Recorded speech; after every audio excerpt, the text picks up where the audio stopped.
Hello and नमस्कार। अगर आप ऑलरेडी सब्सक्राइबर हैं तो मैं आपको दोबारा से वेलकम करता हूं, और अगर आप सब्सक्राइबर नहीं हैं और नए हैं इस वीडियो को देख रहे हैं तो मैं आपको बधाई दूंगा, क्योंकि आपने एक इनिशिएटिव लिया है इंडियन लीगल सिस्टम के बारे में जानने का, उसकी जो टेक्निकलिटीज़ हैं उसको समझने की कोशिश कर रहे हैं।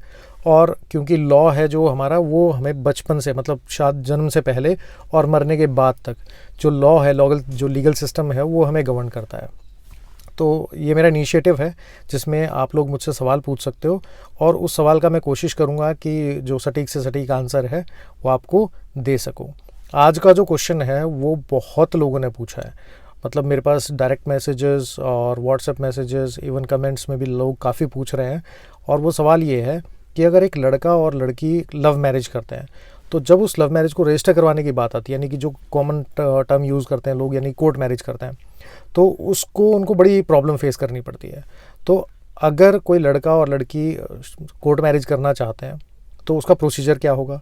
तो और सबसे बड़ा सवाल ये है कि ये जब वो कोर्ट मैरिज करने जाएंगे तो उस टाइम पे क्या ऐसा पॉसिबल है कि उन दोनों को के जो परिवार वाले हैं उनको कोई किसी तरीके का नोटिस गवर्नमेंट की तरफ से ना मिले? क्योंकि ये प्रॉब्लम है, और कई बार ये एप्रीहेंशन भी होती है कि लड़का या लड़की के परिवार वाले जो हैं वो दोनों में से किसी को हार्म कर सकते हैं। तो देखो, अगर कोर्ट मैरिज रजिस्टर करवाने की आप बात करते हो तो आज मैं दो जो लॉ हैं उस पर बात करूँगा। एक है हमारा, और दूसरा है हिंदू मैरिज एक्ट। और दोनों में जो कुछ सिमिलैरिटीज़ हैं, कुछ डिफरेंसेस हैं। तो सबसे पहले मैं कॉमन चीज़ें बता देता हूँ कि जो लड़का और लड़की अगर कोई शादी करना चाहते हैं तो उसमें दोनों की जो एज डिफरेंस है और जो मिनिमम एज है उसका ध्यान रखिए। पहली बात तो जो लड़की है वो मिनिमम 18 साल की होनी चाहिए, यानी कि जो बीवी है, और जो हस्बैंड है, जो लड़का होगा, वो मिनिमम 21 साल का होना चाहिए।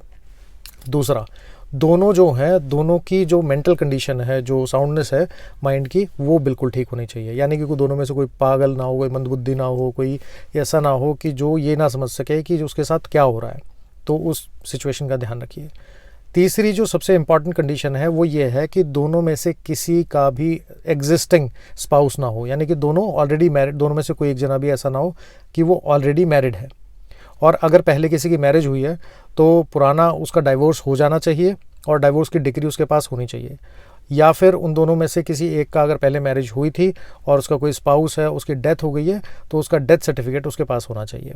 ऐसा नहीं है, क्योंकि अगर ऐसा कुछ होगा तो दोनों में से जो भी इस मैरिज में जाएगा उसके अगेंस्ट बाइगेमी का जो ऑफेंस है वो कमिट हो सकता है। तो इस चीज़ का ज़रूर ध्यान रखें। इसके अलावा उन लोगों को, जो लड़का लड़की हैं, दोनों को अपनी फ़ोटोग्राफ, पासपोर्ट साइज जो फ़ोटोग्राफ होती है उसकी रिक्वायरमेंट होती है। और साथ में दोनों एक इंडिविजुअल अपने अपने लेवल पे एक एक एफिडेविट फाइल करेंगे, जिस एफिडेविट में लिखा जाएगा कि वो दोनों अपनी मर्ज़ी से शादी करना चाह रहे हैं शादी के टाइम पे, और अगर शादी हो गई है तो शादी कर चुके हैं, तो शादी में किसी तरीके का कोई डाउरी की डिमांड या कोई लेन देन नहीं हुआ है। जब ऐसी सिचुएशन हो जाती है तो उसमें ये लिखेंगे, जब ये लिखते हैं सब चीज़ें, तो वो एफिडेविट आपके पास होना चाहिए। तीसरी चीज़ क्या है कि इसके लिए आजकल जो हर स्टेट ने अपना सिस्टम कर दिया है वो ये किया है कि अब किसी को भी अगर कोर्ट मैरिज करनी है तो वो ऑनलाइन अपॉइंटमेंट ले सकते हैं। तो आप जिस भी स्टेट में शादी करना चाहते हैं वहाँ पे आप ऑनलाइन अपॉइंटमेंट ले सकते हैं। जिस दिन भी आप ऑनलाइन अपॉइंटमेंट लेके जाएंगे तो आपके सारे डॉक्यूमेंट, अच्छा हाँ, सबसे इंपॉर्टेंट चीज़ तो मैं भूल ही गया कि आपको अपने डेट ऑफ बर्थ से रिलेटेड जो प्रूफ है उनकी रिक्वायरमेंट बहुत ज़्यादा है। अगर वो नहीं होंगे, क्योंकि आप एज कैसे प्रूव करोगे, तो वो आपको प्रूव करने के लिए ज़रूरत पड़ेगी आईडी, एड्रेस प्रूफ और एज प्रूफ के लिए। अब मान लीजिए जिस दिन अपॉइंटमेंट होती है तो उस दिन वहाँ जाएँ, अपने डॉक्यूमेंट दिखाएं, और जो भी रिक्विजिट फ़ीस होगी जो पे करनी होती है ऑनलाइन, वो पे करके आप अपनी शादी रजिस्टर करवा सकते हो। लेकिन इसमें सबसे बड़ा इशू क्या था कि स्पेशल मैरिज एक्ट के अंदर एक प्रोविज़न दिया हुआ जिसमें कहते हैं कि अगर कोई भी शादी करना चाहता है तो उसमें 30 डेज़ का एक नोटिस पीरियड दिया जाता है। यानी कि गवर्नमेंट एजेंसी जहाँ पे भी, मतलब जो डिस्ट्रिक्ट कलेक्टर होते हैं जनरली, उनके पास ये पावर होती है, या फिर वो अपने जो लोअर एडीएम वगैरह हैं उनको ऑथराइज़ कर सकते हैं कि आप लोग मेरे बिहाफ पे शादी आप रजिस्टर करवा सकते हो। तो जब भी स्पेशल मैरिज एक्ट में इस तरह की कोई सिचुएशन आती है तो वो लड़का और लड़की के परिवार में जो उनका एड्रेस प्रूफ दिया होता है वहाँ एक नोटिस इशू करते हैं, और सेम नोटिस की कॉपी वो अपने ऑफिस में या किसी ऐसे पब्लिक प्लेस पे चस्पा भी करते हैं, यानी चिपका देते हैं। इसका जो इशू है वो इशू कई हाई कोर्ट्स में जा चुका है। दिल्ली हाई कोर्ट में भी 2023 में ही एक केस इस तरह का पेंडिंग है जो पिछले 2 साल से पेंडिंग चल रहा है। और ऐसी ही एक सिचुएशन पिछले 2-2.5 साल पहले इलाहाबाद हाई कोर्ट ने भी इस तरह का ऑर्डर पास किया था। तो होता क्या है कि जब नोटिस अगर गवर्नमेंट एजेंसी से जाता है तो नोटिस से बचने के लिए ही जनरली जो कपल हैं जो लव मैरिज करते हैं वो नोटिस से बचने के लिए कोर्ट मैरिज करने की कोशिश करते हैं कि घर वालों को ना पता लगे, तो उनका पर्पज़ ख़त्म हो जाता है। और बहुत बार ये भी होता है कि लड़का और लड़की के परिवार वाले ये इस हद तक चले आते हैं कि अगर वो इंटरकास्ट मैरिज है तो कि वो जो दोनों में से किसी एक को हार्म कर सकते हैं। तो इस तरह की सिचुएशन जो है इलाहाबाद हाई कोर्ट में गई और इलाहाबाद हाई कोर्ट ने 2021 में ये डिसाइड किया, ये ऑर्डर दिया कि भाई जो राइट टू प्राइवेसी है वो फंडामेंटल राइट है और अपने पार्टनर को चूज़ करने का जो राइट है यानी कि to have a happy life वो भी एक फंडामेंटल राइट है और इस फंडामेंटल राइट को किसी भी तरीके से वायलेट नहीं किया जा सकता।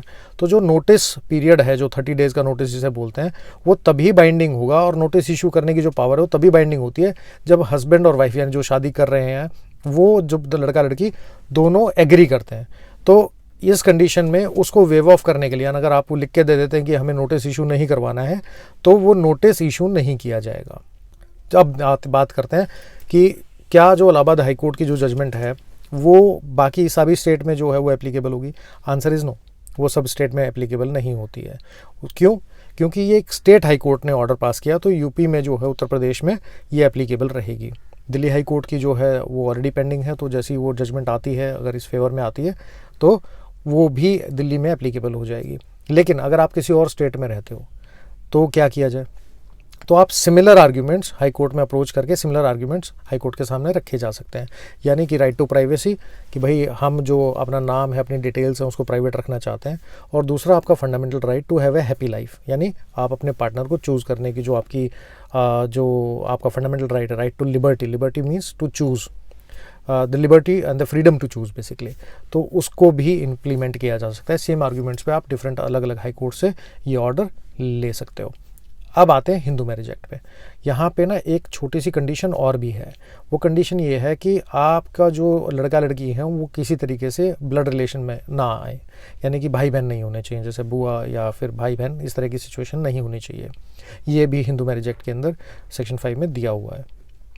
बट अगर हिंदू मैरिज एक्ट में कोई जो दो हिंदूज़ अगर वो शादी करते हैं तो उस नोटिस से बचने का भी क्या तरीका होता है? तो उसके लिए सबसे आसान तरीका ये है कि जो लड़का लड़की जो शादी करना चाहते हैं वो किसी आर्य समाज मंदिर में जाएं, वहाँ पहले शादी करें और वहाँ से एक शादी का सर्टिफिकेट लें, और उस शादी के जो आपकी जो मैरिज हुई है उसका सर्टिफिकेट लेके आप अपना कोर्ट मैरिज अपनी मैरिज को रजिस्टर करवाने के लिए ऑनलाइन अपॉइंटमेंट ले लें, और जहाँ ADM SDM या फिर कलेक्टर जहाँ पे भी जो एप्लीकेबल होंगे, स्टेट टू स्टेट जो डिफरेंस आता है, आप वहाँ जाएं और वहाँ जाके अपना मैरिज का जो सर्टिफिकेट दिखाते हैं उसके बेस पे वो आपकी शादी जो है वो डायरेक्टली रजिस्टर हो जाती है। उस सिचुएशन में किसी तरह का कोई नोटिस इशू नहीं होता है। अच्छा, अगर कुछ चीज़ें ऐसी भी हो सकती हैं कि जो मुझसे इस वीडियो में हो सकता है मिस हो गई हो, या हो सकता है आपको क्वेश्चन हो, तो आप अपने क्वेश्चन जो हैं, लॉ से रिलेटेड कोई भी क्वेश्चन है या इस टॉपिक से रिलेटेड कोई क्वेश्चन है, तो आप मुझसे कमेंट सेक्शन में भी पूछ सकते हो, और हो मेरे किसी भी वीडियो पे आप आस्क विकास नागवान के हैशटैग को यूज़ करते हो अपना क्वेश्चन पुट कर सकते हो। तो मेरी टीम जो है वो उसको जब फाइंड आउट कर सकती है, और मैं कोशिश करूँगा कि जो उसके आंसर हैं आपको टाइमली मैनर में दिए जा सकें। और वीडियो अगर आपको इन्फॉर्मेटिव लगता है तो इसे आप सेव कर सकते हो, सब्सक्राइब कर सकते हो, और बाकी लोगों के साथ शेयर कर सकते हो। और अगर आपको लगता है कि आपको और भी लॉ से रिलेटेड कोई जानकारी चाहिए तो आप इस चैनल को सब्सक्राइब भी कर सकते हो। But that is up to you. अगर अच्छा लगे तो कीजिए, नहीं अच्छा लगता है कोई इशू नहीं है, मूव ऑन। बट ध्यान रखिए कि जो लॉ की नॉलेज है वो बेसिक नॉलेज सबको होनी चाहिए।